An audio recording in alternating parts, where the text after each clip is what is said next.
Welcome to Elaine's Literary Salon podcast. I'm your host, Jeffrey Higgins. My wife, Cynthia, and I own Elaine's Restaurant, and we've turned it into a literary salon to support writers in the D.C. area. If you're a writer, you know a writer, have them contact us, and we'd be happy to celebrate your work. Today, we're bringing you another virtual interview. This one is about the deep state, and that's a topic that really couldn't be more relevant than it is right now. Adam S. Lovinger serves as Vice President for Strategic Affairs at the Gold Institute for International Strategy, a Washington, D.C. based think tank. In 2017, Mr. Lovinger was Senior Director for Strategic Assessments at the U.S. National Security Council. From 2006 to 2017, he provided direct support on long-term U.S. national security strategy to the Secretary of Defense from the Pentagon's Office of Net Assessment. Mr. Lovinger has served as an adjunct professor in 3 Georgetown University graduate schools and guest lecturer on U.S. grand strategy formation, net assessment, and the emerging U.S. China long-term strategic competition at the Yale University Superpowers of Influence series, German Council on Foreign Relations, Oxford University Changing Character of War series, Permanent Joint Headquarters Command of the British Armed Forces, Konrad Adenauer Stiftung European Commission, and United Services Institute of India. He holds degrees from the University of Pennsylvania, Columbia University, and Georgetown Law. Adam is here today to discuss his book, The Insider Threat: How the Deep State Undermines America Within. Adam, welcome to Elaine's Literary Salon podcast. Thank you, Jeff. A real pleasure to be hosted by you. And I'm a great fan of your wife. She's a tremendous host and a magnificent individual who focuses on a lot of important issues, particularly radical Islam. And it's a poorly understood subject, and I'm glad that she focuses on it as she does. Thank you. Yeah, well, thank you. I'm a fan of my wife's too. And I'm a fan of your work. And I tell you, because you've been on the inside of government, and you're able to see something that a lot of people even deny is happening today. And it's everything is so relevant. You wrote the book, it was just over a year ago the book was published, I believe. Is that correct? Correct. But like every day, the news seems like it's touching on topics and themes that are in your book. So I really want to get into it. Well, why don't we just take a step back? And like when I've interviewed a lot of people in the intelligence community, and I've heard from people who say, oh, the deep state is a myth, the deep state's conspiracy theory. And I think a lot of that has to do with how they're defining it. Sometimes it's a word game. So how do you define deep state? Yeah, no, I think it's important to. I'm a lawyer, as you mentioned, by background, and definitions are important. And one of the reasons I think it's so important to be clear about what we're talking about is for credibility purposes. What I encountered, Jeffrey, is something that I did not think could exist inside the U.S. government. Perhaps because I was trained as a lawyer and believe in the constitutional order of the United States, I did not think that such a lawless cabal could be so extensive and so ingrained and so systemic inside, not only one national security bureaucracy, but multiple bureaucracies of the U.S. government. I've discovered that also that I'm not alone. A lot of longtime Washington, quote unquote, insiders, when I started talking to them about the weaponization of the federal investigative process, how the facts and the law can be hermetically sealed off from any oversight or scrutiny whatsoever, to the extent that they don't even matter, they were like, no, Adam, that can't exist. And the more people I talked with about sort of like what I had experienced firsthand, and as a lawyer, what I gathered evidence on. So I have evidence for everything I write in my book because this is very important. I name names, and I'm happy to say that in America you can sue someone for anything, even if it's a flawed lawsuit. The statute of limitations for libel is 1 year in America. I name names in my book. I talk about various individuals committing crimes, and I've passed that statute of limitations. So to me, that is a affirmation that what I write is true, because I am so scathing to particular individuals that if it was false, I have no doubt they would have sued me. So let me come back to your question, Jeffrey, which is, how do I define the deep state in my book? I was sort of loath to use that term at first because it has this, a lot of people, use it in so many different ways. But because it's so sort of pithy and people are sort of familiar with it, I decided ultimately to use it. And I defined it as a lawless cabal of senior government officials who, and what I mean by that is that these are people who are knowingly and willfully violating the law. And they're doing it for, purposes that are, very, detrimental to our constitutional order, to the public's trust and confidence in our government.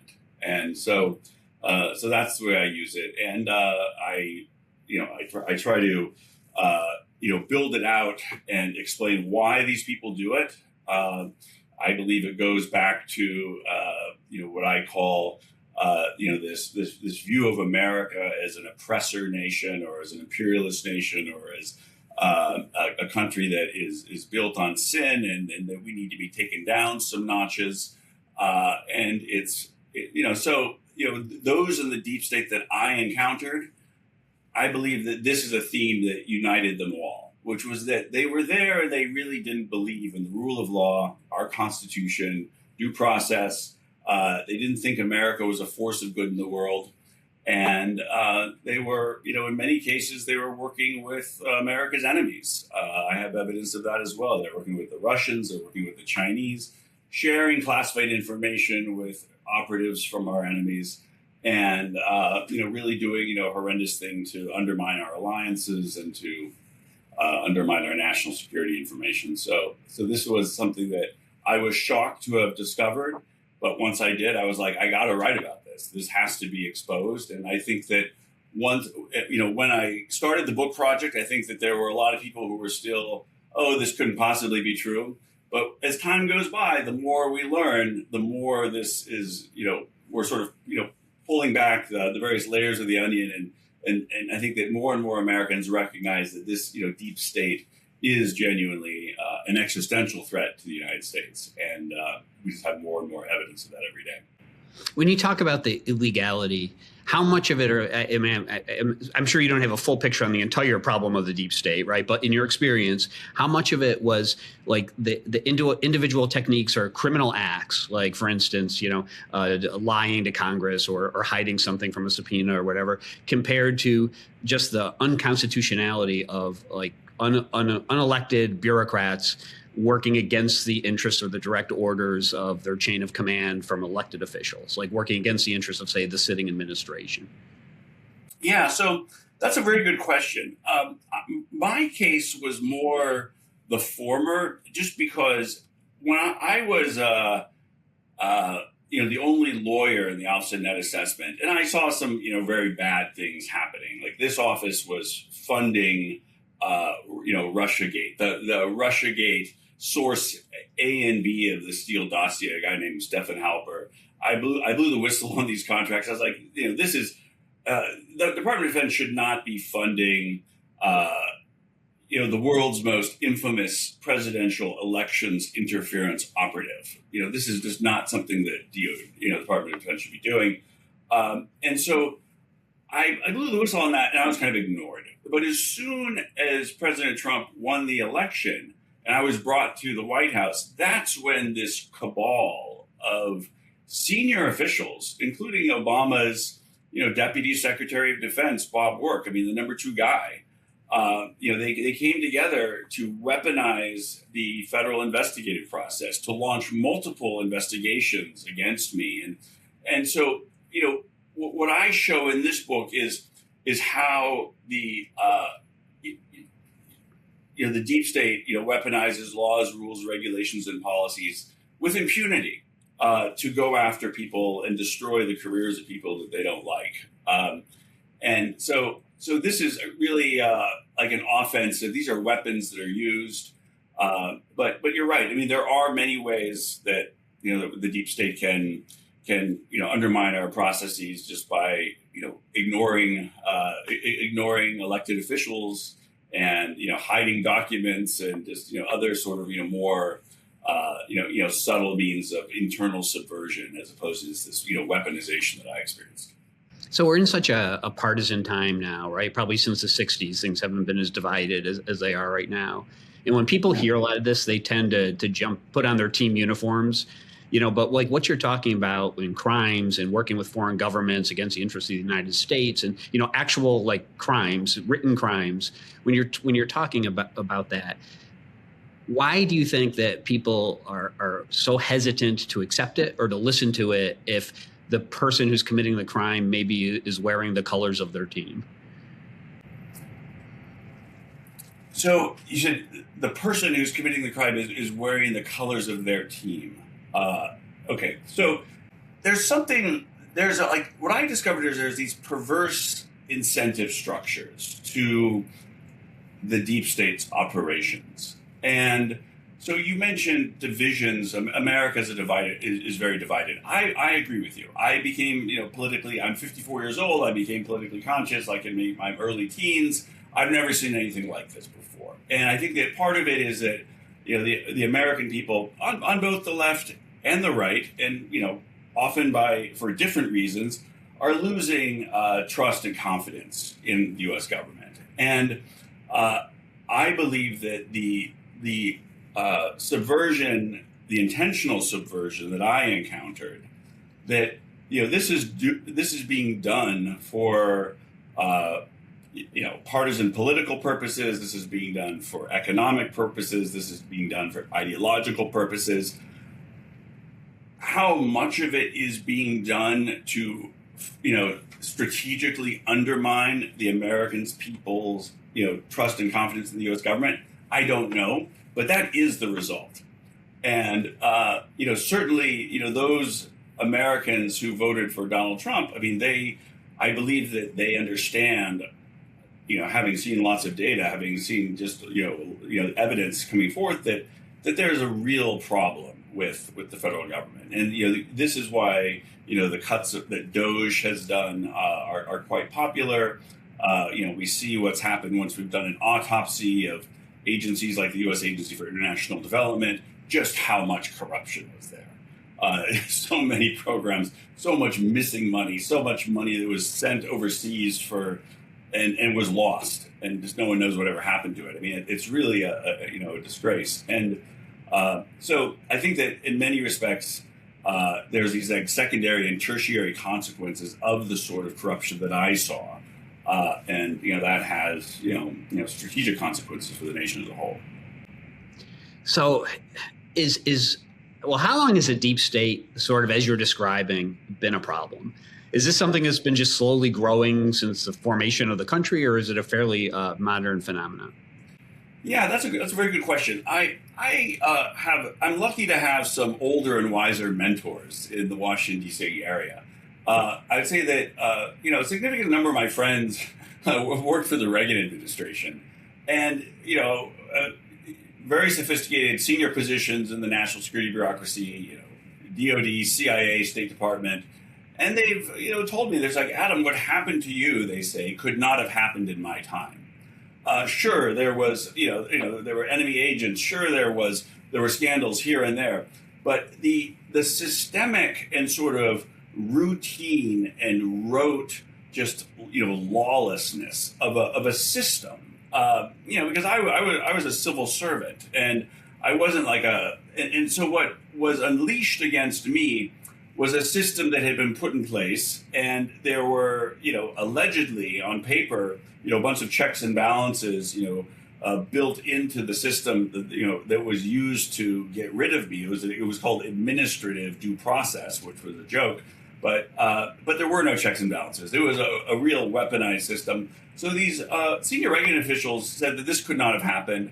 I started working in the Pentagon under George W. Bush. I did not see this. I actually worked in the general counsel's office. That was my first job in the Pentagon. And I would have been very surprised if this sort of thing existed. Based upon what I've seen from the inside, I believe this is an Obama administration creation.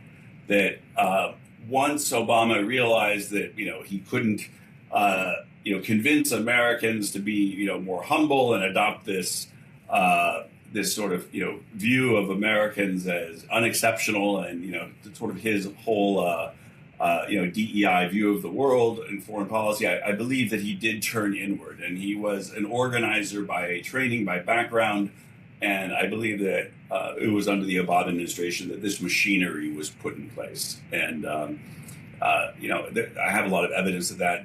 The worst actors, the actors that had targeted me, these were very sophisticated Obama, operatives, and he had put them in those positions for, I believe, a purpose. So you talk in your book about the Obama doctrine. Do you want to tell us a little bit about that, and like what were the goals? What do you believe that administration was trying to achieve after he left office? Yeah, so I saw it implemented in the Pentagon, and there was in 2009. It was like really the year that Obama's first year of office. He went around the world and he articulated a view of the world that was essentially the diversity, equity, and inclusion policies that you see domestically, because Obama did not have a foreign policy background. He was a domestic policy guy. That was his expertise, and he was a lawyer. So I believe that because he didn't have that foreign policy background, he essentially just superimposed this DEI vision of America on the world. And in his view, America was the oppressor, and the oppressed were developing countries, and oftentimes America's enemies, those countries that were not Western. And I believe that what was called his apology tour, where he went around and apologized for America's conduct of foreign policy historically. This was a way of trying to have the oppressor apologize to the oppressed. And once that Obama doctrine, which was to cut America down and to make things more equitable internationally, transfer American power to other countries, have USAID send money overseas, and once the American people seem to recoil from that tendency to want to cut America down, I believe that's when Obama turned inward, and he started putting in place this deep state to really undermine America from within, and to do it sort of secretly. That's what I saw. The people that were targeting me, because I'm more of a American, I believe in American primacy, American preeminence, not because I think that America should oppress the world, but I just believe that our values are universally appealing, and that most people in the world would like to live in a U.S. Value imbued order versus that of China or Russia or someone else. Those that really went after me were ideologically of this same ilk as Obama, who believed in this Obama doctrine. So you had this doctrine during his administration, and then moving forward, right, to 2016. Like what was Crossfire Hurricane? Tell us a little bit about like how the transition happened, and how the Trump administration was being undermined that you saw from within. And like sometimes people hear this and they immediately retreat to their political corners, right? But there's a lot of evidence as to what happened now, but people forget it wasn't that long ago when a lot of theories were out there, which we are now demonstrably false. So like based on your experience and things you actually saw, like what can you talk about what was done? Yeah, so I think that most Americans who've even heard of the term, Crossfire Hurricane, which was that was an FBI term for an investigation. They think of this as of the FBI. Oh, this is something the FBI did, in coordination with the Hillary Clinton campaign, with the Democratic National Committee, with Barack Obama's, spy chiefs. That's not what I saw. I saw the Department of Defense role in this, which is not very well understood. And it's interesting, Jeffrey, because I wrote about it in my book. I have the evidence that,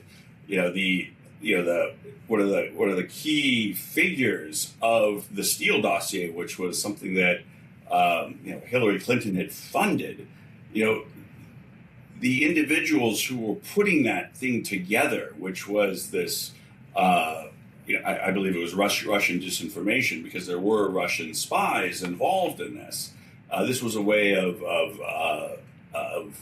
claiming that Trump was being controlled by Putin and that he was operating for Russian interests and couldn't be trusted as a president. This was put together by contractors in the Office of Net Assessment in the Pentagon. This was Stefan Halper, as I mentioned previously, but also it was General Trubnikov, who was the former head of Russian foreign intelligence. He was on these Pentagon contracts, which is just extraordinary. I mean, why is the former head of Russian foreign intelligence on Pentagon contracts? Well,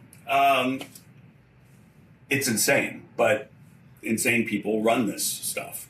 And so that's what I saw. And the importance about the role of the Pentagon in Crossfire Hurricane is this. Hillary Clinton was using Stefan Halper, who was not credible and a very compromised individual who was working with Russian foreign intelligence. She was using him as this source for the Steele dossier, which she was using to smear candidate Trump. The importance about having Stefan Halper funded from DoD contracts is an insurance policy. Hillary Clinton, she's a very sophisticated political operative. She has, great resources and infrastructure and, entire armies of people behind her to do lots of things, to make her powerful, to execute on her will. She needed a insurance policy. So if anybody asked her at some future point, Hillary Clinton, why did you use Stefan Halper? Why did you use General Trubnikov as your sources for the Steele dossier? She would say, oh, but look, the U.S. Department of Defense, now Department of War, used them as well. And these are the sort of subtle insurance policies that sophisticated political operatives take out in Washington D.C. And so that was what I saw, and I wanted to put that in the book. Ordinary people who are not so familiar with the ways of Washington would see how this sort of thing is done. I mean, why something so strange makes sense for a political operative, with the sophistication of Hillary Clinton. Well, you don't hear much about the role of the Department of Defense in this whole thing.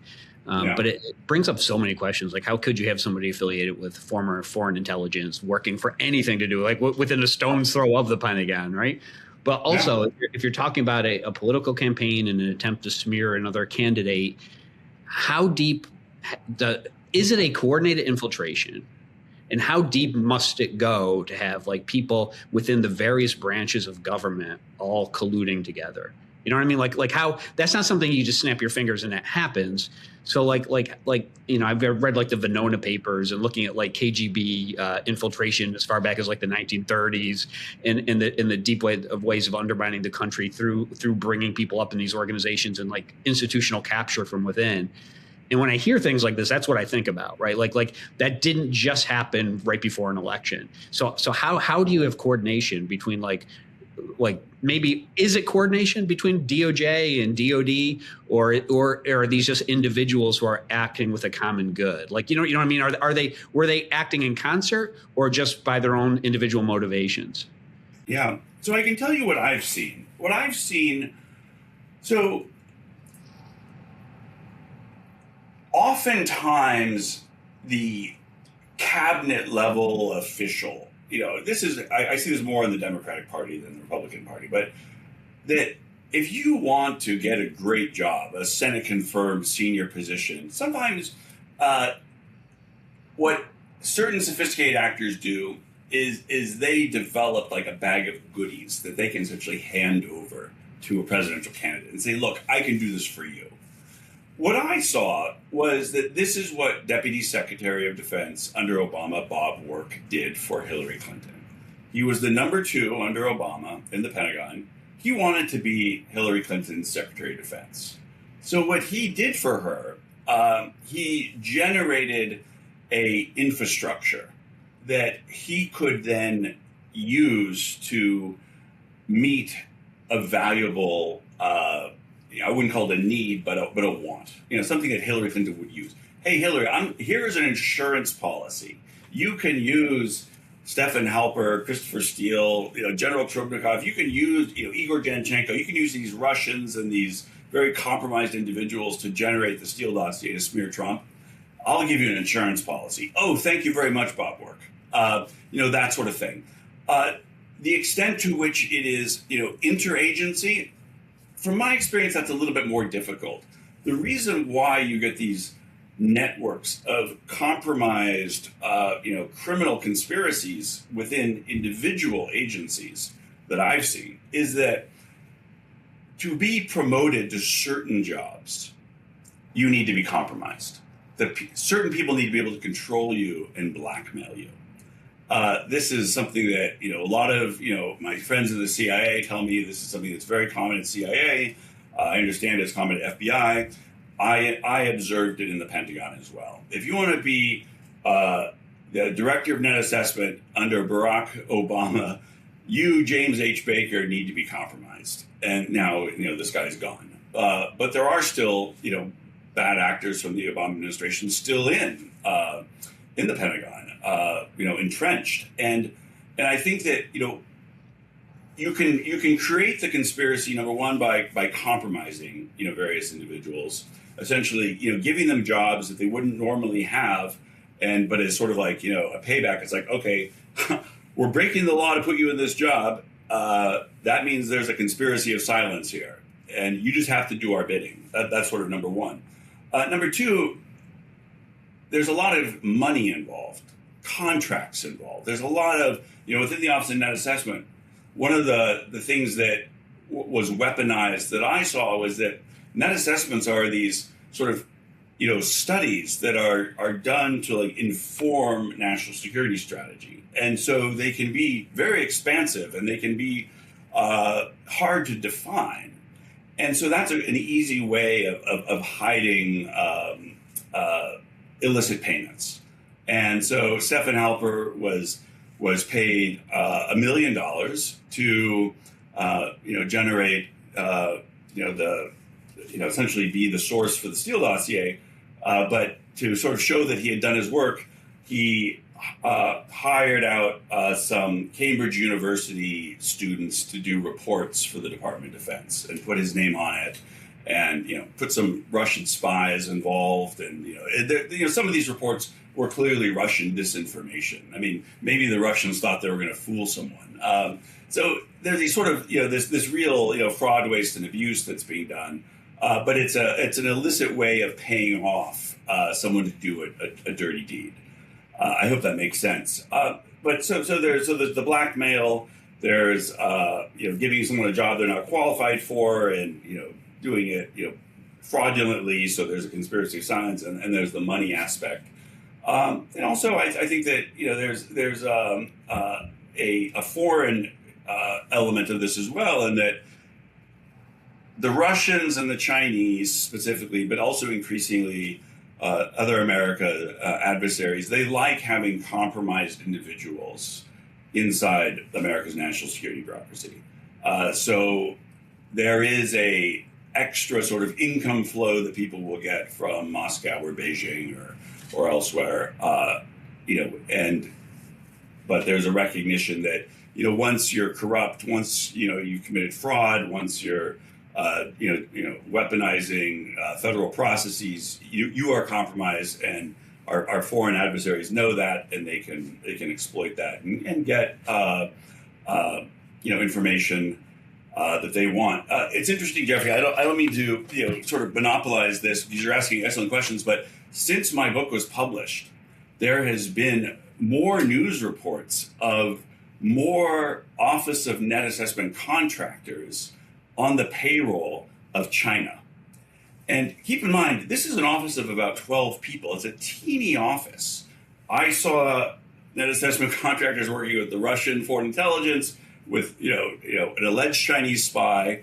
Now, one net assessment contractor, Ashley Tellis, who was at the Brookings Institute, is in jail because he was working for China, and he had a top secret SCI clearance, courtesy of these bureaucrats in the Office of Net Assessment. And so it's like this is a hornet's nest of Russian and Chinese infiltration, and it persists to this day. Actually, the guy who was responsible for all of these spies, from Russia and China, infiltrating the Pentagon, is actually now running the Office of Net Assessment under the Trump administration. This guy, somehow somebody was bamboozled. If President Trump knew that the guy that funded Stephen Halper, who funded Russiagate, was actually running the Office of Net Assessment in his administration, I don't think he'd be a very happy guy. But so someone's pulling a fast one on President Trump inside his administration. This is all really horrifying, but when you talk about like financial motives, or you talk about someone being blackmailed, it's almost reassuring that it could be someone who doesn't want to destroy the country, but they're doing it for these nefarious reasons, but it's still like human reasons that, maybe there's a fix for, or maybe there's a law enforcement fix. But when you start talking about, for people working for foreign governments, which is what you're saying here too, that's a whole different level, right? Because I don't know. Obviously, it's happening, right? I just wrote a fictional book, The China Gambit, about Chinese disintegration warfare and unrestricted warfare. And right. And it's the level of infiltration, what they're doing is crazy. But this is real stuff that you're witnessing on the inside. And if it's money and someone goes from one administration to the other, if they're looking to for advancement, for example, right? I want to be Secretary of Defense, so I'm going to do X. But then it doesn't happen, and you're working for the next administration. Why aren't there shifting loyalties at that point? Why aren't they then working for the current administration to try to rise within that? You know what I mean? Just moving back to the personal motivations.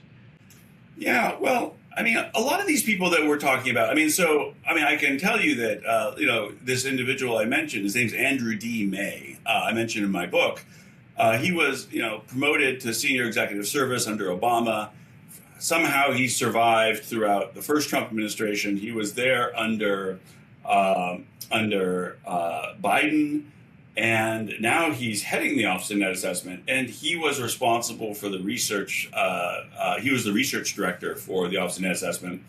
Hired these Russian Chinese spies as contractors, so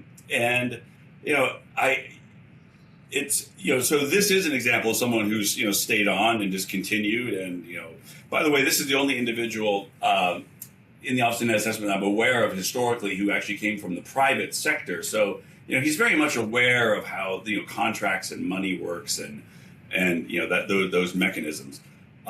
So that's one thing. But coming back to, what you're more worried about, I'll assure you that what you're most worried about is actually, very real, which are the ideological actors. And it's not too far of a stretch when you think, okay, America was founded by white slave owners.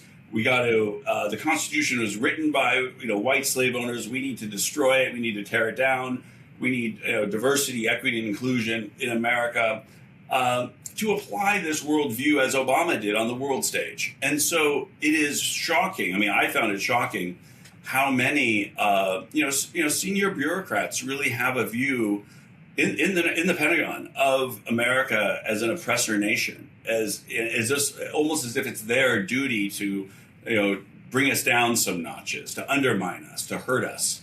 They're doing their job by doing that. And this is something that, when I was in university, it's it was maybe fashionable to be, against the system, against, whatever,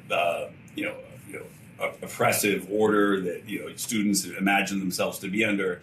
But when these ideas mature and these individuals go on into our national security bureaucracies, and you want to put this vision to work into practice, that's what it means. It means, tearing down America from within. And unfortunately, there's a lot of people that, think that that's their job.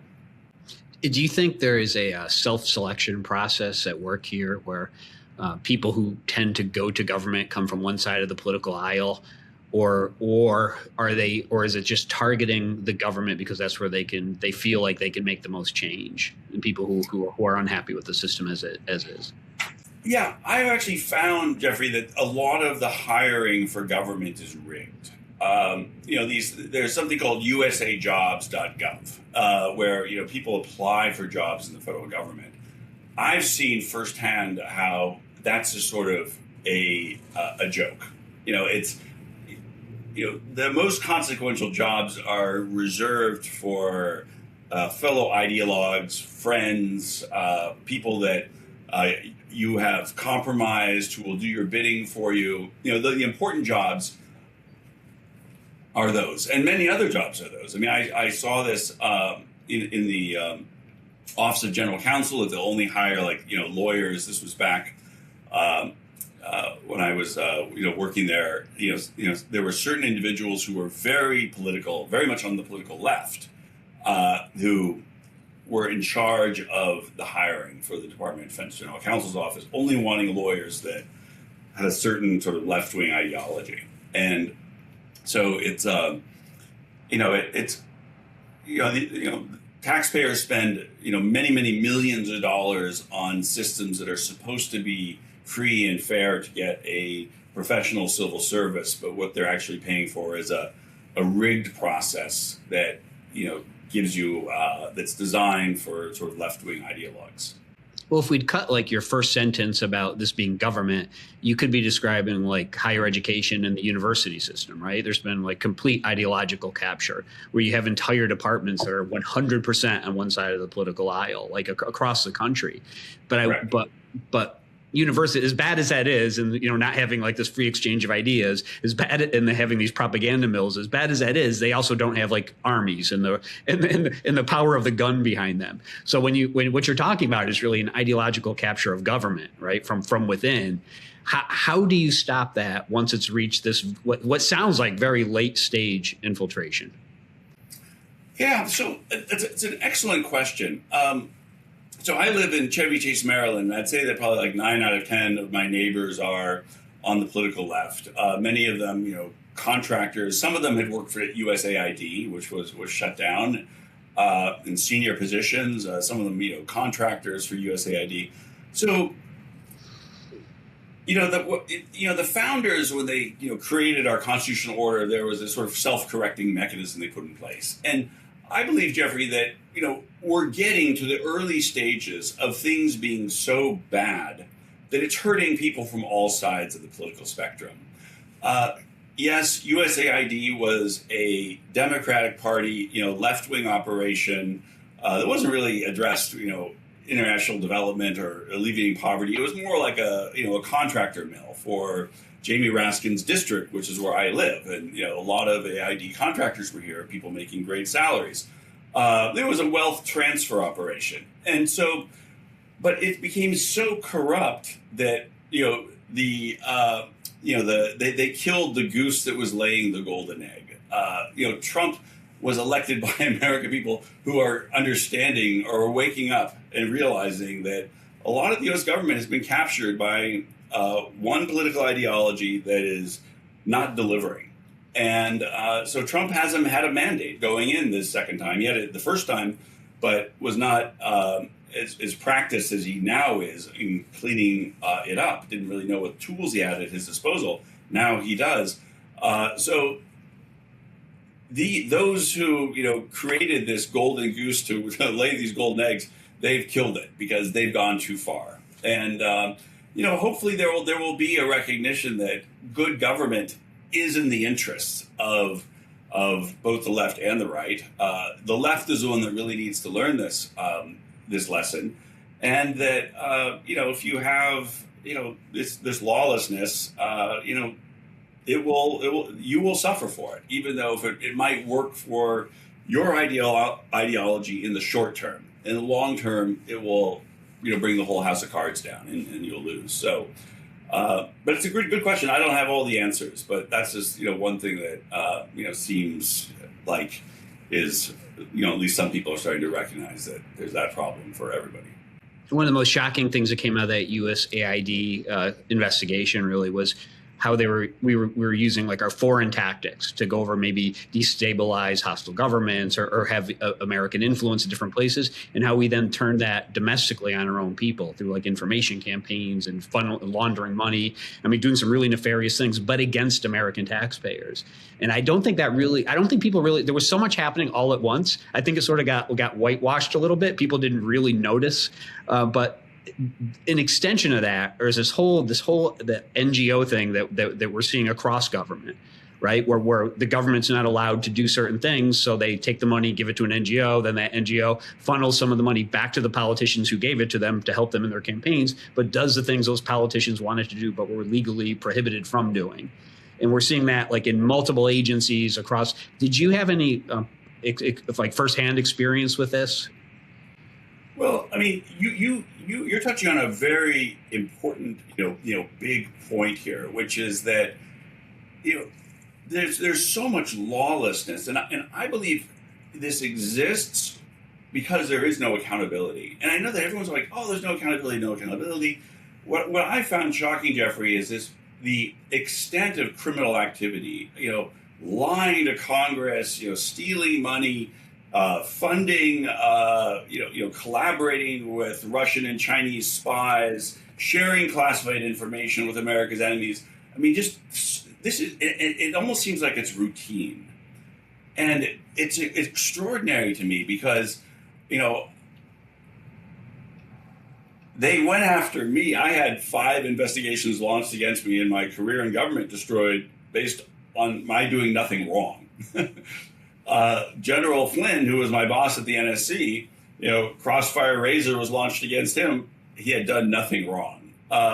President Trump, Crossfire Hurricane. I mean, this was an entire, this was a Hillary operation that was paid for. He was not an agent of Russia. And so the other side, the political left, can weaponize government and destroy people, quote unquote, hold them to account for nothing, but weaponize these accountability tools against people who do nothing wrong. Those who are really committing the crimes have nothing done to them. So the innocent get persecuted, the criminals, get off scot-free, using the tools, the same tools that should be used for the other one. And so this is like something rather extraordinary. I don't yet have a clear understanding of why is it that accountability is so non-existent. Part of it is I believe that Congress has ceded too much power, and they don't exercise their oversight authority of the executive branch to the extent they should. So essentially, it's the fox guarding the hen house. I have experienced these the administrative laws that are where the Department of Defense is judge, jury, and executioner, and if those 3 are all corrupt and collaborating in a conspiracy, they can get away with murder. I think there is this real problem with just no oversight, no accountability, and that if it was up to me, the inspector general function would be eliminated within the executive branch. That function of oversight would be transferred to the legislative branch, where I think the founders envisioned it. And I think that administrative law has proven that it is just unsustainable. The premises that it was based upon, that an executive agency can, essentially rule on itself, that's an inherent conflict of interest that, has proven many times over not to work. I think that those legal functions must be transferred back to Article 3 courts. But I know that I was maybe more of a expansive rant than was your specific question. But no, it's excellent. And you touch on this kind of Wilsonian idea that these experts know better than everybody else, but nothing's more anti-democratic than that. And certainly Congress has abdicated its own authority, and regardless of party, it's probably a good idea. I mean, people tend to be excited when a president's doing things they like through executive order or whatever. But then when it's from the opposing political party, now they're upset about it. The idea is maybe they have a little too much power to begin with. Yeah. When you talk about, you mentioned a little bit about like, going after your political enemies and things, and this sort of lawfare that we're seeing, and you're hearing it on from both sides, right? You're hearing it. Right. What are your thoughts, and what from your time in government, like what did you see for like for instance, the New York case against Trump was basically like a novel legal concept. They were applying laws in ways that had never been done before to get him. And you hear a lot of that now, like, when I'm in power, I'm going to find ways to go after this person. What did you see anything specifically like that you had like inside knowledge of when you were in the government? Yeah, I mean, you touched on an important point. So what I learned firsthand, and I only really my book is about things I've seen firsthand. It's very important for me not to speculate. So what I saw firsthand was, so I get to the White House, and within a few months, I have like 5 investigations launched against me. And it's like, I don't know why they exist. And what I have to do as a civil servant is go out and hire a lawyer. And I was very lucky because for whatever reason, my case was high profile enough that I got pro bono counsel. Like, people were like, oh, this is clearly an abuse. It's in the newspaper, it's in the press. We got to help this guy. Most people don't have the luck that I do. And so that's another reason I felt sort of morally obligated to tell this story, to lay out how these lawless bureaucrats weaponize it is lawfare because the power differential is so extreme. I mean, most civil servants can't afford, can barely afford to make their house payments, whereas hiring a lawyer to defend you against the federal government that has limitless resources and can crush you with those is a very scary thing. So I had that experience. I know, General Flynn had it as well. I mean, he had to hire, criminal defense lawyers. I was just, targeted administratively. So what he experienced firsthand was even more horrendous, including, Department of Justice lawyers who were going to indict his son for something if he did not lie to them. I mean, this is how horrible these people are. They get inside your family and they act like mafia. And we can't have the Department of Justice acting like mafia, these mafia tactics to, rip families apart, in order to, get some, 33-year Army, general to lie, serve their interests. So yeah, this lawfare is a problem. I think that, there's a lot of discussion about, how you can, mitigate the problem. And I'm not an expert on it, but there is this, massive imbalance of power. I'll give you another example, Jeffrey. So after I'd gone through, many phases of what they call administrative due process, where like my case was seen over and over and over again, and it was just a constant cover-up. It was a cover-up from beginning to end. That's part of the conspiracy that, every individual that was in charge with reviewing my case was somehow compromised. I'll give you an example. This very left-wing general counsel of the Defense Department structured a highly illegal investigation of me. So this guy, who's a very senior lawyer, structured it. 2 years later, his subordinate, who was an administrative law judge, who was actually 2 levels down from him, had to see my case. And as soon as he learned that his boss's boss had structured these illegal investigations against me, here I was in an administrative law court. He was supposed to be, hearing my case independently and objectively. He stopped listening to my lawyer.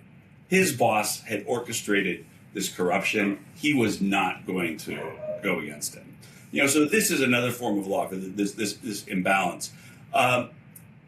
After I had sort of, quote unquote, exhausted my administrative remedies, spent years trying to get justice inside the system, I sued various senior officials who had targeted me in the federal court.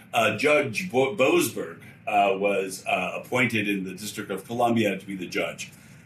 What was so striking to me, Jeffrey, and my lawyer, was that even though these officials who had targeted me were obviously committing crimes, obviously, lying, weaponizing federal processes, illegally, and they knew what they were doing. So these were crimes.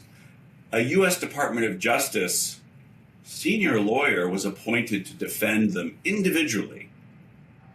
So the taxpayer would pay for the criminals' legal defense, and I had to pay for my own. There's something really sick about this. I don't think that the founders and the framers of the Constitution envisioned such a massive imbalance of power, but it has become routinized, and sadly, it is the preserve of the political left. This is, and they like to flex this power, and I just think that this is another reason why there's so much disappointment with the Justice Department now, and so little trust and confidence in the federal government. Is that ordinary Americans who don't even have this happen to them, but they see it happen over and over again to others, they lose confidence. No, of course, and I can see the argument on the other side for some sort of qualified immunity, or I can see the arguments for having government representation if you were acting within the confines of your stated position. But certainly when you're breaking laws and acting out of policy, then that should no longer apply. But regardless, there's got to be some accountability, right? Like when people bring these actions and then they're later proven to not have a solid basis. Like you can even see with the Russiagate thing, right? The initial affidavits and things had a lot of problems with them. Like there's got to be some accountability on the back end, or even for people when they politically are involved with it, bringing in agents of foreign governments that are then later. I mean, there has to be, even if it's not like criminal or civil, there has to be, people should be losing their jobs, right? I think just as an American citizen, you want to see some sort of honesty and truth happening in government. Right. Whereas people like myself or General Flynn, it's like, we were targeted, we had our clearances suspended or whatever, we're indicted, and we had no idea what we were, what we had done wrong, if anything, and it was all, concealed. But we had to go hire lawyers. The people who obviously, who knew they were committing crimes, they had legal counsel paid by the taxpayer. It's a horrendous state of affairs. It shouldn't exist, but it does. And I don't know why Republicans seem so asleep at the wheel on this issue. There's a lot of talk and hand wringing, but nothing seems to be done about it. Does this give you any insight into everything that Doge uncovered, the huge amounts of corruption, waste, fraud, and abuse, but also what we're seeing in Minnesota, with I think the number's 19 billion or something now, that they're looking at fraud that there had to be some institutional cooperation happening for something that big to go unnoticed for so long. Do you have any insight into some of the things that are kind of in the news now? Yeah, I do. I mean, I've been following Doge to a certain extent, and one thing I'm very worried about, Jeffrey, is that I see there's shutting down offices and agencies. That's one tool. That's one thing that's being done that I think is good. But I haven't yet seen the dismantling of these corrupt process networks that I've experienced, where the weaponization of the federal investigative process. This is a multi-step operation that involves multiple offices. I have not seen the offices that were weaponized against me. I've seen no reform of, and I'm like, wow, those are really serious, because if you control the security clearance offices and the personnel office and the United States Office of Special Counsel and the Department of Defense Office of Inspector General, if you can control these nodes and none of the stuff that was weaponized against me has been changed, that weapon, which is essentially an abattoir, if you can destroy thousands of law-abiding civil servants or government officials if you want with this weapon. It's a weapon of mass destruction. If that has not been dismantled, if the conflicts of interest and have not been moved such to extent that everyone, is working together. If you've not dismantled that to make it fair, I think that, in many respects, like the most important things are being missed. And I'm not sure if the people at Doge understand that. I'm not sure. I mean, maybe it's too complicated. Maybe you need people maybe it's not believable enough. It's too weird. I mean, I thought it was too weird until it happened to me. And then I saw it and I have the evidence for it. And maybe what happened in with the Somali fraud in Minnesota. I mean, maybe that it's too complicated. I just don't know. But or maybe it's one of these situations where it's like a too big to fail situation. It's like everything is so wired together that if you start sort of pulling it back and reforming, like too much will be come crumbling down, and people are afraid of that. I don't know, but I do know it needs to be reformed because the continuing lack of trust and confidence in the government is going to continue because these are the weapons of mass destruction, the weaponization of these processes. We're going to wrap up in just a minute, but I want to ask you from your experience, like because information is so stovepiped, right? And you can see that during like COVID, you can see that during any of these big national emergencies. People are getting completely different views on what's happening. In your experience with like what happened with you, and I believe Congress passed some legislation, whistleblower legislation, right, based on your case, wasn't it? Didn't the House pass? It was introduced, it wasn't passed. Okay, it's yeah.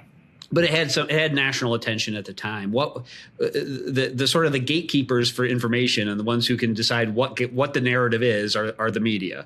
What was your experience in the media with what you were trying to what you were blowing the whistle on?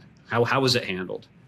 Well, I mean, one thing that was hard, both about getting my story out there as well as writing the book, is that governmental processes are not very sexy concepts. I mean, it's very Kafkaesque. It's very Soviet. It's very sinister, but it's multifaceted. And I do believe that those who weaponize federal processes, they know that if they just make this so complex and that people's eyes will glaze over, and they know that Congress is this.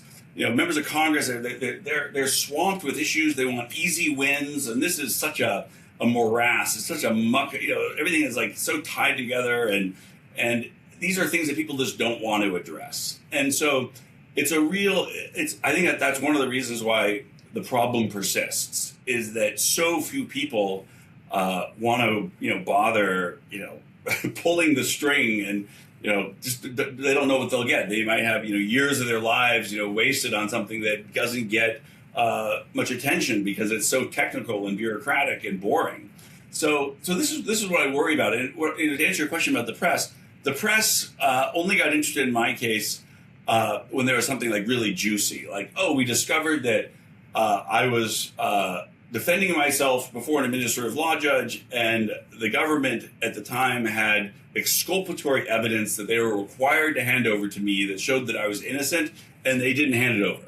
That's a very easy thing that you can put in however 850 words, or however long a press article is.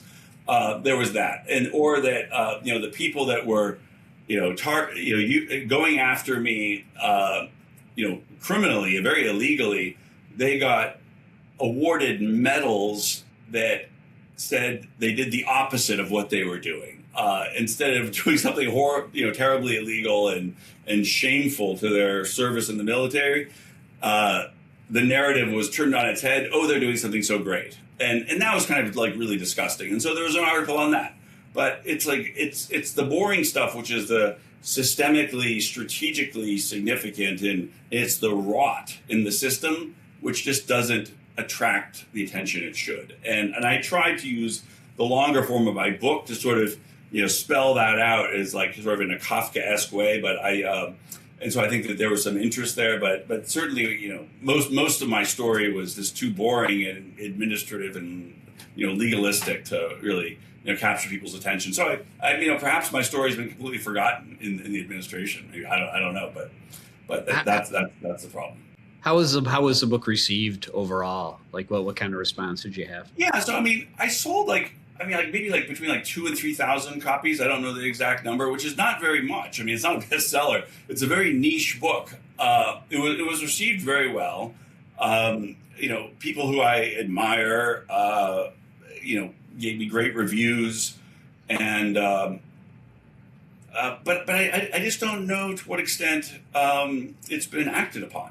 I think I thought it was something that the Trump administration would be like, wow, this is something like really important. Here's a manual to, fix some things. And maybe in time that will happen. I mean, we're still, 1 year into a 4-year term, but based upon everything I'm hearing from people inside the national security bureaucracy, the rot that I identified, those, systemic processes are still in place and they haven't been reformed. So, hopefully, that's part of the plan, and that's phase 2. But I've not seen it yet.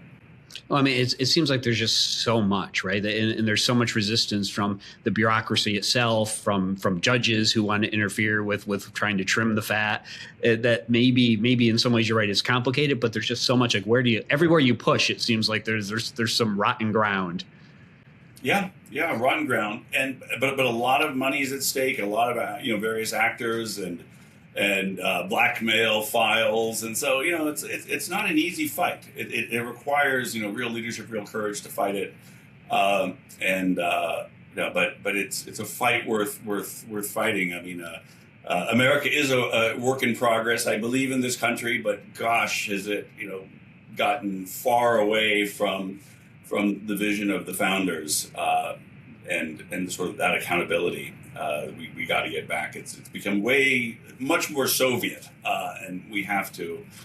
We don't want to go the way of the Soviet Union. We need to put it back on track. Maybe that's a broad answer. Just getting back to a smaller, limited government. Maybe that ends a lot of the problems across the board. I think it does. It does. Yeah. And I think it's important for viewers to note that all of this happened to you because you were blowing the whistle on crimes you were witnessing, working for the government, and bringing to the attention of Congress. Right. I was doing what I'm required to do in my job. It's the basic obligation of federal service. Is if you see, massive corruption and, people sharing classified information with the Chinese and Russian intelligence agents, you really have to sort of, expose it. And I did. And you get your career ruined as a result. Well, it's happened to other whistleblowers before, so I'm sure you knew what you were in for. And really, there's no more patriotic act than that, right? Doing the right thing despite, what's coming. So thank you for that. Well, you're welcome. And I got to say, but maybe it was because I am a lawyer that I actually thought the facts and the law would protect me ultimately. And that has not happened yet. So, I'm still fighting because I have 3 children and I believe in this country, and if the facts and the law, in my case, if they can do what they did to me, they can do this to anybody. And I will continue to fight to, try to force the system to follow the law, because, if it's not possible, then, I really fear that things are much worse than my worst nightmares. Well, I hate to end on that note, but where can viewers find your book? So it's on Amazon. I'm the only Adam Lovinger. Well, actually, there's 2 Adam Lovingers in the United States of America. I'm one of them. But I think I'm the only author. So if you put in Adam Lovinger in Amazon, or just even Google me, you'll find some way to buy the book. Well, Adam, this has really been fascinating. Thank you so much for giving us your time, and good luck trying to get the change that you seek. Thank you, Jeffrey. I appreciate the opportunity very much. Thank you.